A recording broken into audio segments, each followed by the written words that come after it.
तो हेलो दोस्तों, हाजिर हूँ डेली लाइफ इमॉर्टल किंग के सीजन 5 के एपिसोड 1 को लेकर, जिसके अभी 2 एपिसोड आ गए हैं। और अगर किसी को इसके पिछले एपिसोड हिंदी डब में देखने हैं तो नीचे कमेंट करना डेली लाइफ में। पर्सनली आपको इसके फ्री में सारे एपिसोड का बता दूंगा।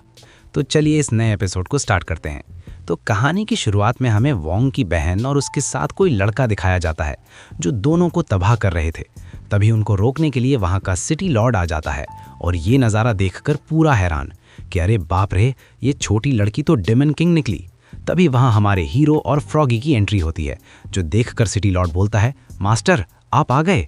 तब फ्रॉगी बोलता है, ये सब तुम हम पर छोड़ दो, और अपने असली रूप में आ जाता है। वोंग उस पर सवार हो जाता है। दोनों भाई बहन आमने सामने होते हैं और एक दूसरे पर हमला कर देते हैं, जिसके इम्पैक्ट से सिटी बर्बाद होने लगती है। दोनों ही बराबर की टक्कर दे रहे हैं क्योंकि दोनों भाई बहन जो हैं, और वोंग अपनी बहन को थोड़ी मार सकता है। और दोनों की फाइट में दुनिया की बैंड बज रही थी, जो देख के उसके मॉम डैड बोलते हैं, रुक जाओ, लड़ना बंद करो, तुम दोनों भाई बहन हो। लेकिन वे नहीं रुकते हैं, एक आखिरी हमला कर देते हैं जिससे दुनिया का एंड होने लगता है।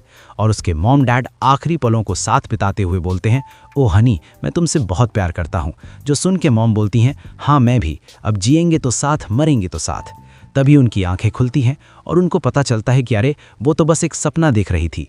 तब डैड बोलते हैं, कोई बात नहीं, सब ठीक है। और अगले सीन में पूरी फैमिली एक डॉक्टर के पास आ जाती है, और जहां वोंग की मॉम का विप ट्रीटमेंट होता है और डॉक्टर उसकी मॉम को और उसके अंदर के बच्चे को चेक करते हैं। वहीं एक तरफ बैठा वोंग देखता है, जहां उसे अच्छा बड़ा भाई कैसे बने बुक्स दिखाई जाती है, जितनी पूरी नॉलेज वो लेने लगता है। जो देखकर तो फ्रॉगी बोलता है, अरे आज मैं पहली बार इसको इतना सीरियस देख रहा हूँ। अरे हो भी क्यों ना, आखिरी बड़ा भाई जो बनने वाला है। तभी उनके पास एक एआई रोबोट आ जाता है, जो बोलता है आपके दोस्त आपका इंतज़ार कर रहे हैं। और तभी सामने से भागता हुआ उसका दोस्त आता है और बोलता है, बधाई हो, तुम भाई बनने वाले हो और तुमको छोटी सिस्टर मिलने वाली है। मैं तो बहुत खुश हूँ। और उसकी इतनी खुशी को देखकर पीछे उसकी दोस्त भी बोलती है मोटे से, ये चेंचाओ इतना अजीब हरकतें क्यों कर रहा है, और इसको कैसे पता कि वोंग की बहन ही होगी। तभी वहाँ हमारे हीरो की जाने मना जाती है, जो बोलती है, इसे परेशान मत करो, और आज हमको वॉलंटियर स्टाफ बनाया है, हमको वहाँ पर काम करना है। और सीन शिफ्ट होता है ट्रेनिंग ग्राउंड का। वहाँ बहुत सारे बच्चे अपनी स्किल और प्रतिभा का प्रदर्शन और एडमिशन करने आए थे, जहाँ सभी को बारी बारी से जांचा जा रहा था। और तभी वहाँ एक बच्चा आता है जिसको खुद पर ज़्यादा ही यकीन था, और उसकी उम्र 8 साल और वज़न 280 किलो। बाप रे, खाने में क्या लोग खाता है क्या। और उसके इस शक्ति को देख लोग तो हक्के बक्के हो जाते हैं और सब उसकी तारीफ में जुट जाते हैं। और फ्रॉगी बोलता है, वाह, काफ़ी टैलेंटेड बच्चा है ये तो। और अपने एमसी को देखकर लड़के को याद आता है, वही है जिसको मैंने कार्ड गेम में बुरी तरह से हराया था। जो याद करके एमसी को नीचा दिखाता है और बड़े एटीट्यूड में वहाँ से सब जाने लगते हैं, जिसकी ताने को सुन के तो सभी दोस्तों का मुंह बन जाता है। और ये सब देखकर फ्रॉगी बोलता है, इस बच्चे में दूसरों को उकसाने का टैलेंट भी बहुत है। तभी वहाँ हमारे वैंगलिन की मॉम आती है अपने बच्चे की प्रतिभा चेक कराने के लिए, जहाँ चेन हाओ उनके पेट पर बेल्ट डाल के यूएसबी कनेक्ट कर देता है, जिससे उस बच्चे की हार्ट बीट सुनाई देती है, जो कुछ ऐसी थी कि मानो कोई बढ़िया सी धुन प्ले कर रहा हो। और सब उसको सुन के मदहोश हो जाते हैं और गुनगुनाने लगते हैं। और ये आवाज़ जब वो बच्चा सुनता है, उसके तो होश ही उड़ जाते हैं।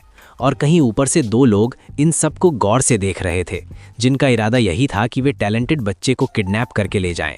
तभी उसकी लड़के की बारी आती है और वो एक बॉल पर हाथ रखता है, जिससे आसपास में मछलियां उड़ने लगती हैं, जिससे पता चलता है इसके पास वाटर स्पिरिचुअल रूट है, वो भी कमाल का। और उसकी कोर का फ़ायदा उठाकर एक लड़का उसको पकड़ने वाला था। तभी वहाँ वैंगलिन उसको पकड़ लेता है, जो देखकर वो बोलता है, तुमने मुझे कैसे पकड़ा। जो सुन के वैंग बोलता है, तेरे मरने की इच्छा ज़्यादा हो रही थी, बस इसीलिए पकड़ा गया। और दूसरी तरफ लड़की बोलती है, ये सीनियर वैंगलिन है, इनकी नज़र से कुछ नहीं बच सकता। और वोंग एक ही हाथ से उसको फर्श में डाल देता है, जिससे उसकी तो हालत ख़राब हो जाती है। और दूसरी तरफ वोंग की मॉम अपने बच्चे की एनर्जी चेक करती है तो पूरा क्रिस्टल ही गोल्डन से चमक जाता है, जो देखकर सब लोग शॉक हो जाते हैं। लड़की अपनी स्कर्ट संभाले बोलती है, क्या ही पावरफुल बेबी है। और फ्रैंकी बोलता है, ये तो अभी से ही डेमन किंग लेवल से कहीं ऊपर है।